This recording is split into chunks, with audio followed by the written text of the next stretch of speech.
Hey everybody, good morning, good afternoon. This is Dr. Perry Barnhill with the Fearless Provider, and I want to give a big thanks to ChiroSecure for bringing this show to you. Today, you really need to pay attention. We are going to talk about some new things that you have to have in HIPAA for 2026. Go to slideshow, please.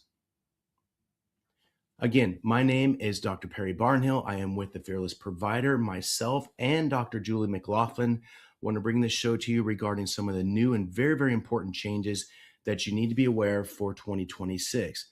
Now, one, we are providers just like you. It's very important to know that. We understand what it's like to be in your shoes, but we also understand what it's like to be on the other side of the fence in regards to compliance, and specifically here, HIPAA. We know what they're thinking. We know what they're looking for. So we combine our expertise in the world of being a provider, healthcare like you guys, and also in the world of compliance and our real world experience in practice. So let's get into this. Let's talk about what's new in the new year for HIPAA, some expectations, and are you ready? Because you have to be ready. Okay, why this matters more now than ever. I know we say this a lot, but there are changes frequently, and it's very confusing in the world of HIPAA specifically. So one of the things I want to talk about is this, and that's enforcement.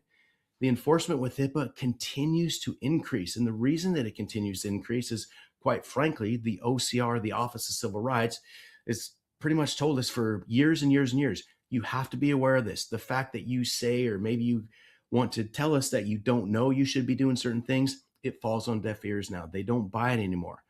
And the other thing is this too. In fact, they just came out with this. Believe it or not, the fines actually rise with inflation, if you believe that or not. Each year, and I shouldn't say each year, but most years, the fines and the penalties go up. And they just announced that they just went up. So you don't want to be in the shoes, or you don't want to be at the receiving end of any kind of fines or any kind of penalties. And technology, is at risk. It's higher than ever. We know about cyber criminals. We hear about ransomware. We hear about phishing attacks. We hear about things that people's emails get compromised, their websites get compromised. And guess what? A lot of times that could include patient protected health information, which you are responsible 100% to protect at rest and in transit. Now, patients expect compliance, and they also expect privacy. And here's the other thing too, the additions and some of the deletions to your notice of patient privacy policy. And guess what? Depending on when you hear this, this starts February 16th, 2026. You have to have updated notice of patient privacy policies available, and you have to notify your patients about those things, which we have all of that. Now, let's get into some of this again. The biggest HIPAA risk for 2026, and that is unsecured technology. That can fall on many, many different avenues. And what I mean by this is it can be in your office, because maybe staff's not aware of certain things they need to protect, what they should say or what they shouldn't say, or even more importantly these days with technology, what they should and shouldn't click, what links are good and what links may not be good. They have to be aware of this. Business associates not being compliant. Did you know that if one of your business associates, and what I mean by business associates is anybody that you do business with that has access to protected health information that you have on your patients, they have to be just as HIPAA compliant as you do because they have that information. So you have to make sure all of your business associates, one, have a business associate agreement on file, and two, that they're aware of some of these new changes that are coming down the pipe. Of course, documentation, it's always one of the burdens that we have as providers is documentation with several things in our office. But in this context, HIPAA, you have to document these things in your manuals. You have to document that you're doing training. In fact, we're doing a training on this notice of patient privacy policy now that one, here's the updated form, and two, these are the things you need to do in order to train your staff and be compliant. You have to do these things. Lack of training, I just kind of talked about that. You have to train your staff on all the changes that come up. And you know what? It's not really that hard. It's not rocket science, but not knowing what you need to know and how to do it is why it becomes so very, very difficult. And if you go through the training, you'll understand what it is that you need to do. Inconsistent policies and documents being followed. We have to be consistent. We have to be consistent on things that we're actually training. If we're training something, it means that we should be implementing them and we should be doing those things. So again, let's go over this. What's changed recently that doctors and providers need to be aware of? Well, again, the expectations are stronger for ongoing training because the OCR, the Office of Civil Rights, the police of HIPAA, they're frankly tired of saying, hey, listen, you need to be aware of these things. And if you're not doing them, they don't care as much as they used to. There's no excuse these days, basically. The crackdown on improper access and data sharing, if you're sharing patients' information with areas or people you're not supposed to, they don't have much tolerance for it these days. Scrutiny on cyber incidences, like I talked about, ransomware, phishing incidences, you have to be prepared for these things. You have to, one, do everything you're supposed to in regards to HIPAA to prevent these things from happening. But if they do happen, you have to know what it is you have to do in response to those things. So greater expectations of leadership accountability. There's no excuses anymore. Not knowing is not an excuse. So, and the last thing that I've talked about already is the notice patient privacy policy.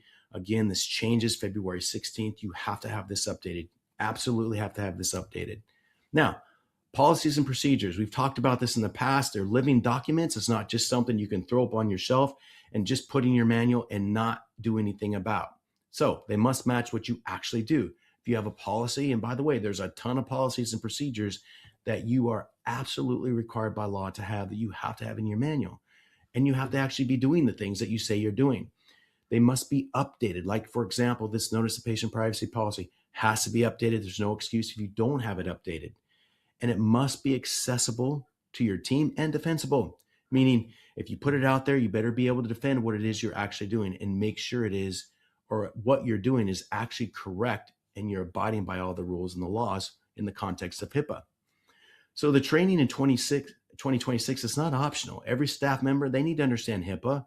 They don't have to understand every little tiny detail, but there's certain things they have to know and they have to be aware of, and that has to be in your training. In fact, all new hires within 45 days have to be trained. I mean, there's things that you should be training them prior to that, but there's certain things they absolutely have to do within a period of time.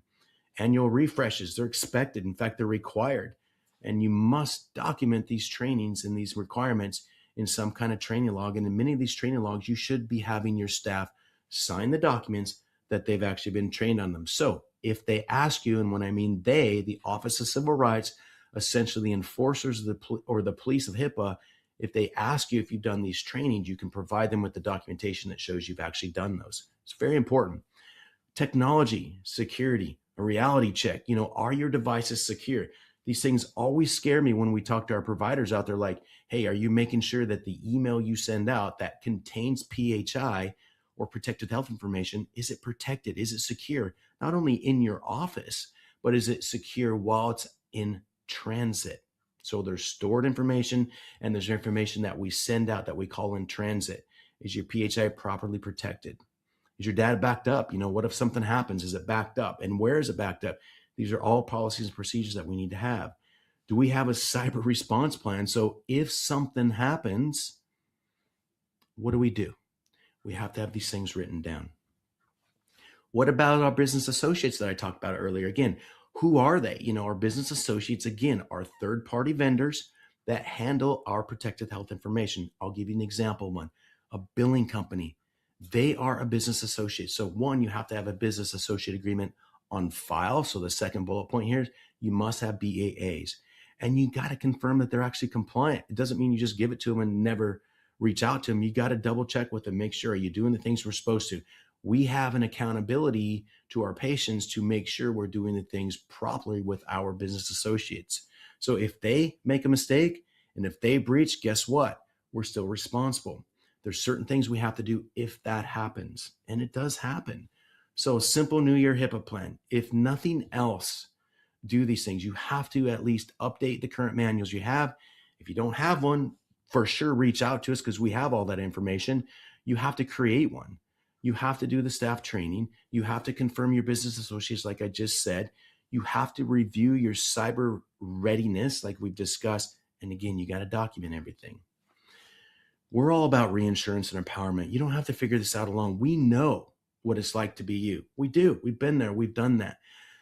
There's a simple system. Providers just like you are doing it. And this is absolutely achievable because we help hundreds of providers all the time, each and every week across the country with their HIPAA needs. You want help making HIPAA compliance simple and organized and stress-free? Well, we have a step-by-step guidance. We have monthly training, we have annual training, and we have policies in our program that's ready to use and you can put in place literally from day one. But I think what's most important is we have ongoing resources and we have updates to the changes. Like I said, there's an update starting next week. Whenever you're listening to this, that's February 16th of 2026 that you have to have, all right? And this is built from real world experience from real world healthcare offices like myself and Dr. Julie. So we understand, again, both sides of the fence. 2026 is the year that you stop worrying about HIPAA and you finally feel confident, secure, and compliant. Because we know what it's like when you don't. You're scared, you're nervous, you're hoping it's not going to happen to you. But believe me, These days, things are happening and you need to make sure that you're ready. So, what are some of the next steps to consider? If you have more questions, reach out to us. You can go to fearlesscompliance.org. There's clicks there where you can reach out to us. Or if you have specific questions, feel free to contact us and ask us questions at info@betterhippaablueprint.com. You can check out our program. You can go right to fearlesscompliance.org or simply scan the QR code here and it'll take you right to that site. We want to give everybody thanks for joining this program here, but we also want to thank ChiroSecure for sponsoring the program. In the meantime, everybody have an amazing rest of your day.